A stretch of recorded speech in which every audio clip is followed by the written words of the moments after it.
มีสิทธิ์ควรรับรู้สิทธิทางเพศของเจ้าฮู้บ่เจ้ามีสิทธิ์เรียนรู้เรื่องเพศแบบครบถ้วนมันหมายความว่าอย่างมันหมายความว่าเจ้าสามารถรับรู้ถึงข้อมูลข่าวสารด้านสุขภาพเจริญพันธุ์และเพศศึกษาและที่สำคัญเจ้าสามารถเข้าถึงสถานที่และการเบิ่งแยงสุขภาพในแต่ละระยะโดยที่บ่จำแนกบ่ว่าสิเป็นเพศเชื้อชาติศาสนาและการประพฤติทางเพศของเฮาโอ้นี่เด้พวกเจ้านี่แม่นเว็บไซต์ตัวอย่างที่เฮ็ดให้เฮารู้เกี่ยวกับเพศและสุขภาพ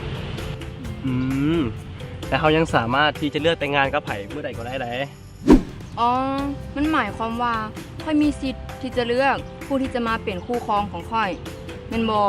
แม่นแล้วและเจ้ายังสามารถตัดสินใจเมื่อใดที่เจ้าอยากมีลูกซึ่งก็หมายความว่าเจ้ามีสิทธิ์ในการใช้วิธีคุมกำเนิดรวมไปถึงการป้องกันและรักษาการลูกที่บ่ปลอดภัยเจ้ายังมีสิทธิ์จะได้รับการปกป้องจากความรุนแรงในการพัวพันต่างๆนั่นก็หมายความว่าเจ้ามีอิสระที่จะถือปกป้องจากความรุนแรงรวมถึงความรุนแรงทางเพศและการบังคับทั้งหมดและเขาสามารถพัวพันและเฮ็ดเวียกกับทุกๆคนบนพื้นฐานการเคารพซึ่งกันและกัน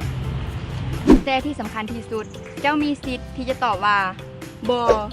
เฮ็ดในสิ่งที่ถูกต้องแล้วเขาสบายใจก็พอแล้ว